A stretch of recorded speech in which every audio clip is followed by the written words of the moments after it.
How often does the media show you a woman who is a leader at a Fortune 500 company and she wears a hijab?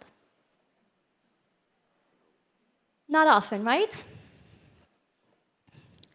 Unfortunately, research shows that the image the media loves the most from women with a hijab is one where they look helpless, a little bit oppressed. And this, in turn, influences the way that we view women with hijab as well. My name is Raisa Ghazi. I'm an award-winning global public speaker on the topic of inclusive leadership and women's leadership.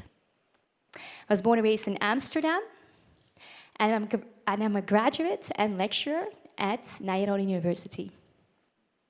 And I talk about the harmful effects of media coverage of women with a hijab because it causes a lot of pain and suffering.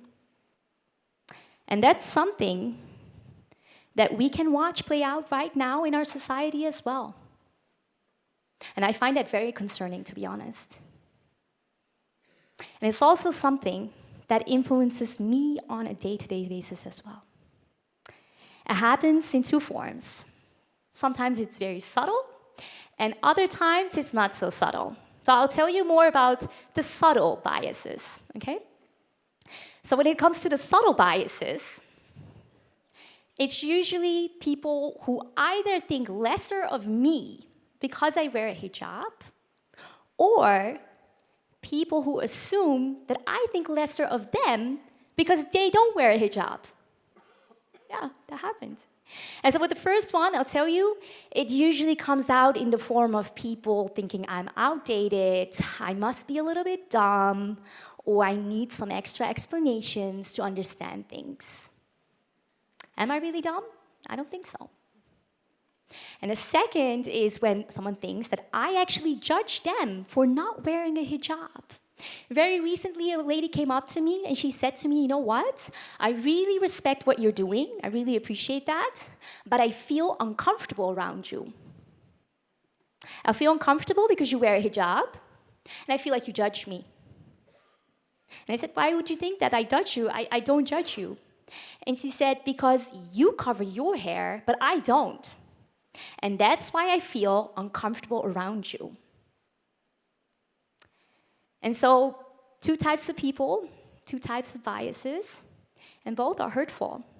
But I'll tell you one thing, if I can choose, I'd rather have someone tell me honestly, you know what? I feel uncomfortable around you, and this is why, so we can have a conversation about it. Because what's worse is when someone has a bias about me, they don't tell me about it, and they start treating me differently, and I don't know what's going on. So these are the subtle biases. But then we have the not-so-subtle biases. And this can come out in the form of aggression against women with a hijab, something that's very common in the Netherlands. Women who are visibly Muslim wearing a hijab, they get attacked in the streets. And it's something that I went through myself. 3 months after I started wearing a hijab, I was on my way to a business meeting, and a guy came out of nowhere, attacked me, started screaming that I should convert. That's what he screamed, you should convert. And it took 3 women to get him away from me so he could stop. I was terrified, to be honest. This had never happened to me. Born and raised in Amsterdam, never happened to me. And this was during Ramadan in March. And I'll tell you the truth. The first thing that went through my mind is, shall I break my fast and eat French fries? Maybe a little bit of chocolate? That's what I thought. I didn't do it, but that's what I thought. And so you might wonder, why would you wear a hijab if this is what you have to deal with? Why would you do that then? Why would you choose that? Well, I'll tell you why. I have 3 reasons. The first one is, as my career progressed, I wanted to be sexualized less and have people appreciate the message I'm trying to convey rather than talking about, oh, that dress, it looked so tight on you, and oh, I just loved the way you looked there. Wanted people to hear me and sexualize me less. Does that mean I'm oppressed? Nope. I never felt more free. I choose what I get to show. The second thing was, I wanted to be prayer ready everywhere, okay? I think prayer is like the best moment of my day, and it makes me feel so in touch with something bigger. You know, I pray for my mom that she doesn't have pain. I pray for my friends who are pregnant, that they have a good time, that they're not healthy, strong. I pray that my clients pay me on time, okay? There's a lot of things I pray about. I've been doing this for a long time, and I used to call it meditation, kind of the same thing.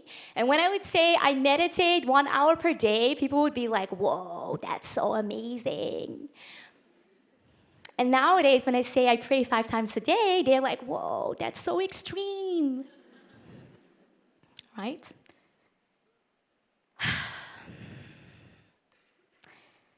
I have to say, another reason why I wanted to wear the hijab is because I also knew that a lot of women out there were fighting this fight against Islamophobia on their own. Right? They weren't trained to address this type of exclusion that they had to face every day. But guess what? I am. And a lot of people, they don't associate a woman with a hijab as a leader, standing on stages, talking about world issues. But guess what? I am. And a tiny factor was also that I'm always cold. And when you wear a hijab, you feel so warm and toasty. It's honestly the best thing ever. I have to tell you honestly, that's definitely a thing, right? And so you might wonder, how does a woman like that still get plenty of opportunities, incredible PR, recognition that she deserves? I'll tell you how, okay? With a team of experts from around the world, I identified 6 skills that will help any woman with a hijab or without a hijab to achieve her goals. And I was determined to embody these myself. I can tell you that, okay? And so I'm gonna tell you about these 6 skills, all right? The first skill is you have to develop strategic perspective. Yeah? Having a strategy is 80% of your success, while 20% is having the skills. That's what Tony Robbins says, the management guru of the world. And so I needed to create a plan to make sure that I could reach for the stars. And we all do. We all need to have a plan.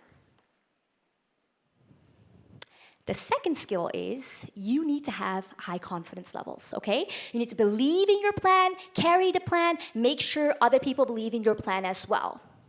Yeah, because we choose our leaders based on how confident they appear.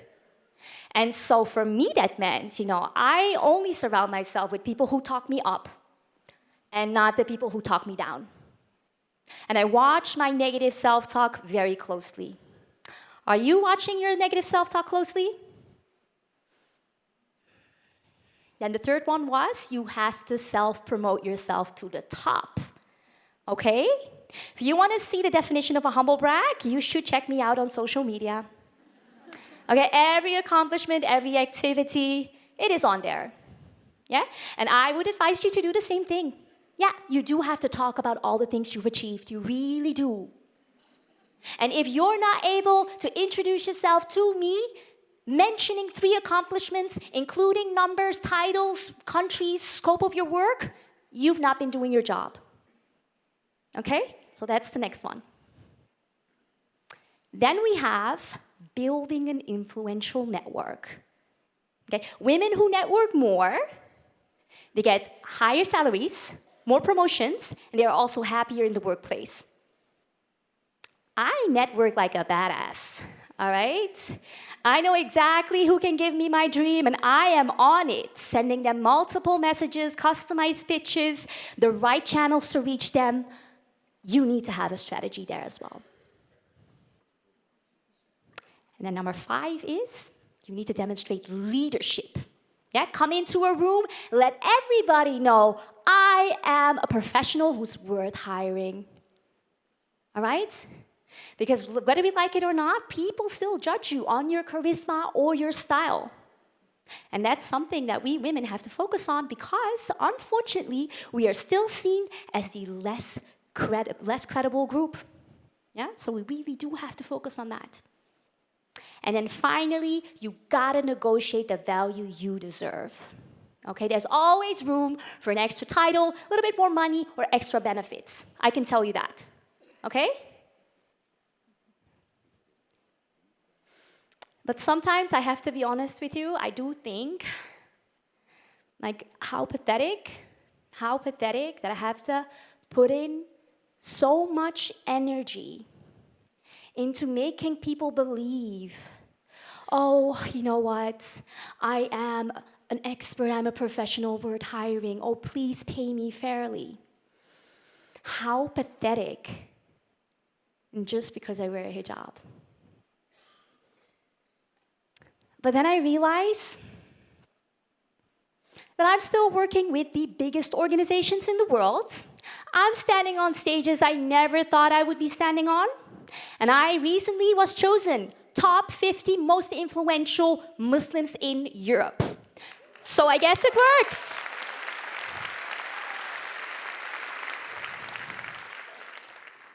I guess it works. But I have to be honest with you, if I can tell you one thing, I've been through a lot of heartbreaks and disappointments in my career. Yeah, there have been times where, oof, those weren't good days. But I always let the disappointments and the heartbreak inspire me to work harder. And I know all of you here, you've had those heartbreaks and you've had those disappointments as well. My advice to you, let it be the fuel to your fire, okay? Don't let anyone stop you from choosing the extraordinary life that you want. Thank you.